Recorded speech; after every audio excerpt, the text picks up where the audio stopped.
Hello there. How y'all doing? It's Saturday. I'm late. I have been Mercury retrograde, y'all. Like I really don't want to make everybody be so focused on Mercury retrograde because I don't think it's whipping everybody the way it's whipping me. But it's kind of all I can talk about because it's just bringing up everything in my life, I um I have been practicing using Mercury retrograde for, a while now, many, many years, where I have been teaching classes. And for those of you who have taken classes with me, would you say the retrograde is sending me? Yes, those of you who've taken classes with me, because the retrograde energy is really, it's a gift from God. It really is, because the way we talk about it in the culture is silly. Like, oh, your exes are going to come back, or, your technology. And when I say silly, I mean, like, yeah, those are real. That's it. Those things are impacted. But really, what we have this incredible opportunity to do is rewrite our stories, because Mercury is how we think. It's how we process information. So wherever Mercury is retrograde, you get to look in your life and see, okay, what issues are coming up? What's trying to get my attention, because you get to reprogram your psyche is what you get to do. Otherwise, we run these patterns over and over and over again. We literally just get caught up in patterns. And, one of the things that I'm very aware of as a woman who's 53, right? That's the age that I am. That sounds so weird saying it out loud. But I remember what it was like when I was 23, telling the same fucking stories that women at 53 tell. Like I remember one time I was at a bar, and I think maybe I was 21 or 22 or something like that, at a restaurant. I was at a restaurant that had a bar, and I was sitting at the bar. And there were a group of women sitting next to me who were like in their 40s. And they were going on and on and on about some man and how he hadn't called and he hadn't done this and he this and this and that and he this and he that. And I was like, God damn, like they sound like me. Like it stunned me. I was like, wow, I do not want to be in my 40s still doing the same shit that I'm doing in my 20s. And I barely made it. I just made it. I just am not doing it. But to my point is that the patterns do not go away, and the retrogrades are the opportunity to change the patterns. And, like you hear everybody talking like, learn how to say no, or this, or you're no, these are energies that are functioning inside of us, and we carry these energies from our parents, and they carry from their parents. So you don't change patterns easily. Changing a pattern is no fucking joke. You have to dedicate your heart and soul to it. And retrogrades are the energy that the universe gives us to do what the universe is doing. It's like the universe gives you an opportunity to clean the shit up, to change your mind, to change the way you think about something, to look at the pattern, to take responsibility. That is a gift. That is a gift from God, and I do not take it for granted, right? So I really feel like I have been able to change my life so much because I follow retrogrades. And retrogrades, like I said, they shift everything. You can shift money patterns, health patterns, eating patterns, all sorts of family karma. All that stuff can be shifted because the retrograde energy means that the energy has loosened up, and you can see yourself more clearly, and you can actually take responsibility for it. So that's why I'm still laid up, and I have on the clothes I had on yesterday. And I want y'all to know one of the things that happened in Egypt. I don't know if I talked about this, but I drank the water in Egypt. Like, I remember when it happened. I was somewhere at somebody's house, and it was a tour kind of thing, and somebody gave me a cup of water that was like out of the chook, chook, chook. And I put it to my mouth, and I remember thinking, you shouldn't be drinking this. And I did it. And and I had diarrhea the entire time. The rest of the trip, I had diarrhea in Egypt. I mean, and it was bad, right? Like, because, first of all, I'm a Virgo. So the first thing to always go on me is my digestion. Like, I'm either constipated or the opposite of like, that's just my normal way of being. If anything is going on with me, it hits my stomach first. So, there were times when we were climbing deep, deep, deep into pyramids, or climbing high, high, high into pyramids. And I would be going into these temples like, oh my God, do not fart. Do not fart. Because if you fart, it's not going to be a fart. So I have been really recovering the whole time I've been here. My belly is finally starting to get better. I started drinking bitters today. Like, my doctor sent me a container of bitters, like a tea that made of bitters, so that I can drink to really get my digestion back on track. Because it was like, when they say don't drink the water, don't drink the water. Believe them. But I've not traveled abroad a lot. I've traveled abroad 2 times. I went the first time to South Africa, to the bottom of Africa, and this time to Egypt, to the top of Africa. So those are lessons that I had to really learn. That lesson I had to really get, like, okay, girl, don't drink the water. So I've been recovering, and my gut is just off. My gut has been off for a while. So today I just was like, I don't even know if I feel like doing a video, but I checked the astrology and was like, okay, we should do it. So, Saturn, today is the day that is governed by Saturn, and Saturn is cause and effect. And let me tell you guys, this stuff is so, if you cannot see the cause and effect in your life, oh yeah, you got to drink bottled water. Absolutely. Always bottled water. And, the bottled water in other countries is all made by Nestle. I mean, like, the criminal behavior that these corporations have around the world is profound, right? Like, so Nestle, like, owns water. It's, you know what I mean? Like, anyway, but I'm complaining about something that actually could save my life. So let me not be ungrateful, because whatever. But to my point, yes, you have to drink bottled water. So karma, cause and effect, and Saturn is our cause and effect. And go check to see where you have Saturn in your chart. I personally have Saturn in the first house. So Saturn in the first house is somebody who's really a late bloomer, right? Like, and I have it in Aries too at that.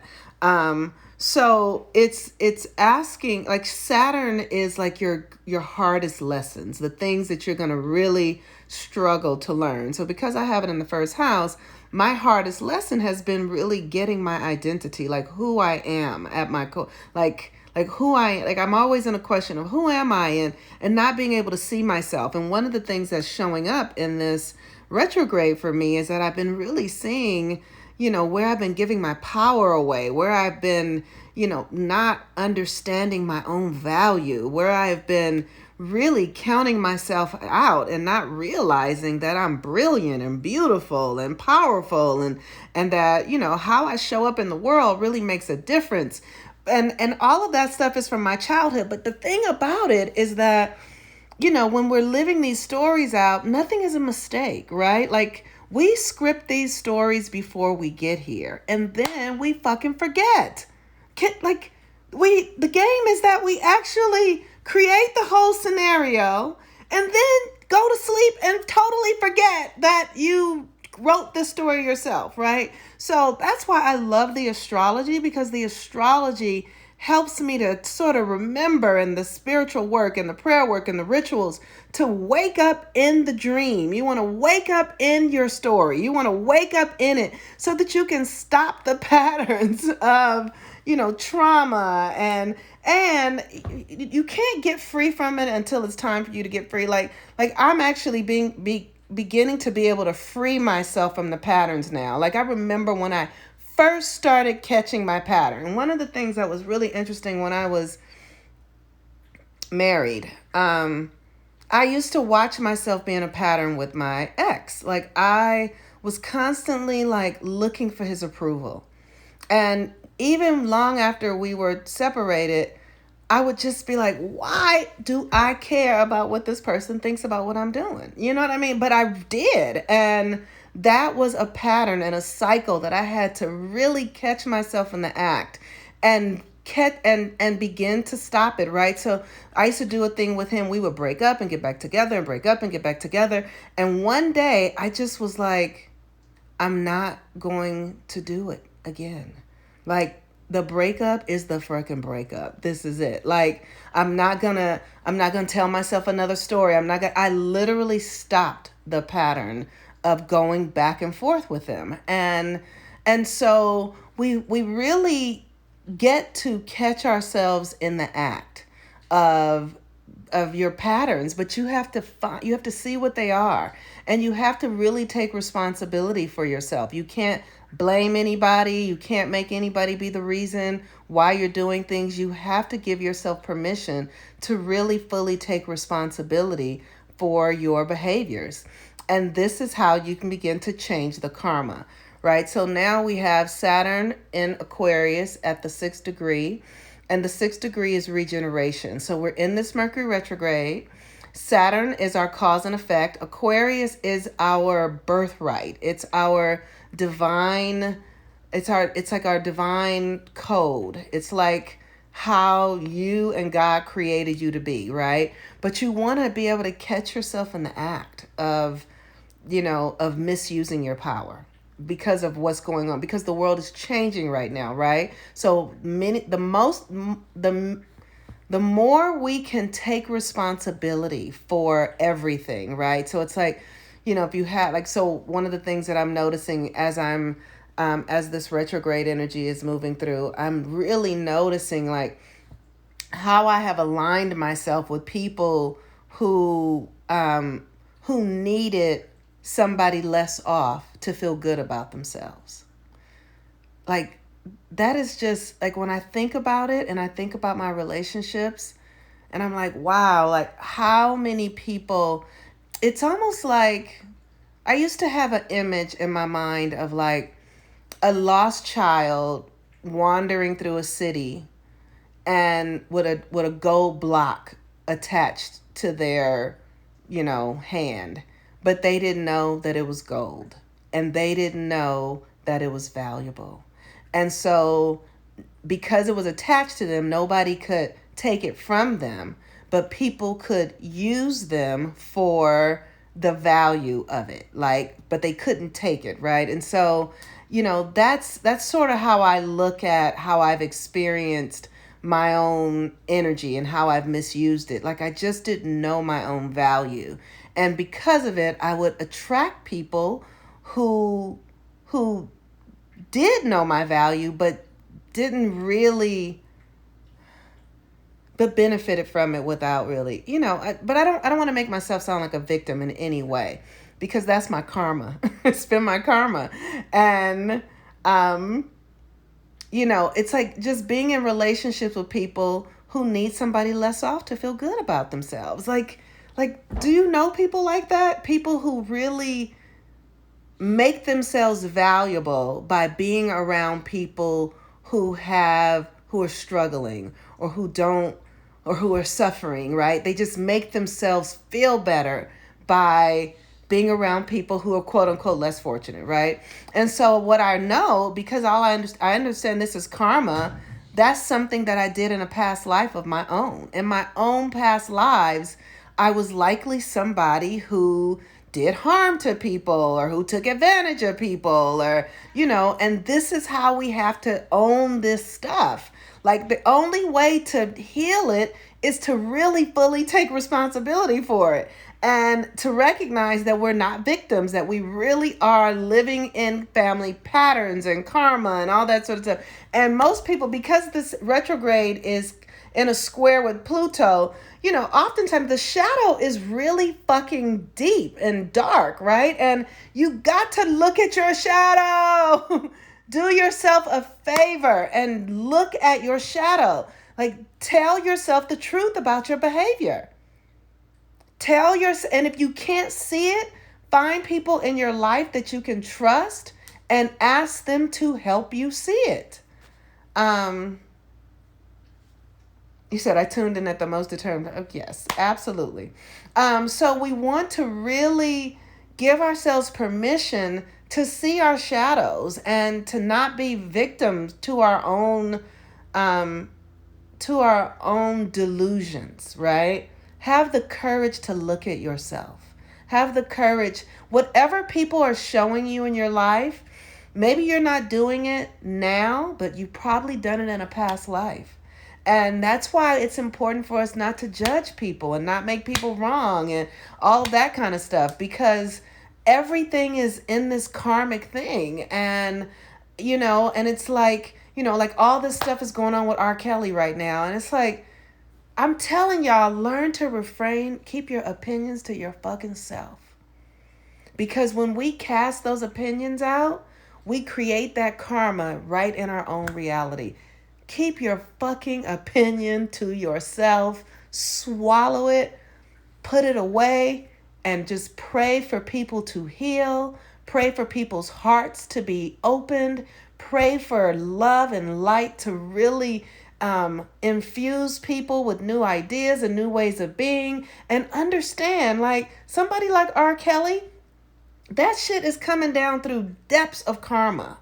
Like literally, if you go in the Black community and look at what our fucking families have been through with these white people who have been rapists and killing and hanging and literally what happens is, whether we know it or not, just the desire to get from underneath somebody else's thumb will have you striving to be the thing that is harmful to other people. Because if it's two positions and one of them is the victim and the other one is the villain, people will strive to be the villain just so they don't be the victim anymore. Like, you got to understand the insanity of all of this human stuff we have going on. So it doesn't make sense for us to stand in judgment of anybody. It really doesn't. Because if you look down your family tree somewhere, if you just keep looking, just keep going, just keep going a little further, you're going to find the same shit in your own family karma.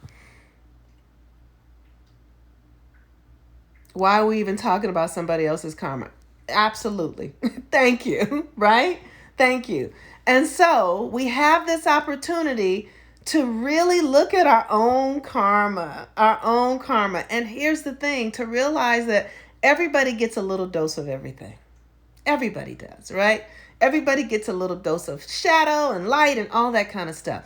And if you can just commit yourself to discovering your own shadow. First of all, I want y'all to know something. The shadow is fun. It is fun. It's crazy, but it's fun. Because you really get to see yourself, you know what I mean, in another kind of way. And so, like, don't be afraid of the shadow, because the shadow is where your power really is. The shadow is where the magic really comes from. And as long as you're not willing to look at your shadow, you cannot have power. If you want power, if you want magic, if you want to be able to create reality, because you've got to make peace with the light and the dark. You've got to understand that the same God that saves you is the same God that'll eat you alive. You know what I mean? Like everything is the same thing. And so once you can be present to your shadow, then your shadow doesn't run you any longer, and it doesn't have power over you any longer. So if you can face your shadow, it will give you power, because that's the only way that you're going to get power, is through the shadow. The shadow helps you when you're pointing the finger at others, when the other three, that's right? So whatever it is we're blaming other people for, and I'm gonna tell you, like I said, I'm like, I'm around, I have friends or people in my life who were friends with me because I made them feel good about themselves, right? It's like, oh, and so I have to really look at, where have I been doing that somewhere else? Or did I do that in a past life? I'm going to tell y'all, when I was a little girl growing up in Watts, and let me tell you, we were poor, right? Watts, really Watts, right? But I used to really look down on people. I really did. Like, I used to really feel like, what's wrong with these people? And for reasons that were interesting because, there was a lot of addiction, there was a lot of poverty, there was a lot of, behave like alcoholism, all sorts of stuff that really scared me. But instead of having compassion, I had judgment. And so I created a cycle where I lived that out for many, many years. So I just am saying, be really careful about how you think about other people because you will invite that shit into your life. Anything you judge, you own. If you judge it, you own it. That's why the Bible says, judge not, so that you won't be judged. It really is. You're just creating a cycle of judgment is how it goes. So, okay. So regeneration. So we literally want to be looking at these behaviors while Mercury's in retrograde and catch yourself and then do the self-forgiveness work. Do the work to forgive yourself. And as you forgive yourself, the energies will begin to shift and those patterns will go away and you can create new patterns and your shadow will give you power and magic. The moon is in Leo today. So literally the energy is very, very, very creative. It's, we're in a high, whenever the moon is in Leo, it's literally like there's more light. So it's highly creative. So literally just be in a place of, like I said, self-forgiveness, loving yourself and loving others and being compassionate for others. Right. And one of the things that I realized that I used to, I've been friends with people who are condescending and all that kind of stuff. Because I have been condescending and insincere and a bitch and, all of those kinds of things. And so I have to really do the work to forgive myself and tell myself the truth, take responsibility for my creations, and then know that in the forgiveness, the universe will reorganize all this energy and it can turn it into something else. All right, y'all. I am so parched. Like I was telling you, I've had my belly has been out of whack for, days. I'm parched. I have all sorts of little interesting things going on. Like I'm dry. The sun here, like the desert heat this for the past few days has been like unbelievable. So I am just really trying to recover. I am. And I don't really feel bad, but I don't feel like I'm myself either. So with that, I love y'all. Let me see what you said. Hard to with my brother who thinks the world owes him something. He bullied my dad for the past 20 years. And yeah, I understand. That's some karma between them, girl. I'm telling you, mind your business. Your dad probably created that karma with your brother in another life. Like, we just don't know the whole story. That's why I'm telling you that we're carrying these family patterns. Don't feel sorry for nobody, okay? Nobody deserves your pity. People do deserve your compassion, but nobody deserves your pity. Whatever they got going on in their life, that's some karmic stuff, and we have to play those patterns out until we don't. So, it is what it is. Your dad spoiled him. Well, there you go. There you get it, right? So, and your dad spoiled him for a sole reason. Your dad spoiled him because he probably owed a debt to him. I'm telling y'all, this stuff is deeper than what you think. It's deeper than what you think. Keep your opinions to yourself. I swear. Do yourself a favor. Stay out of it. All right. I love you guys very much. Peace and blessings. Talk to you again. Bye-bye.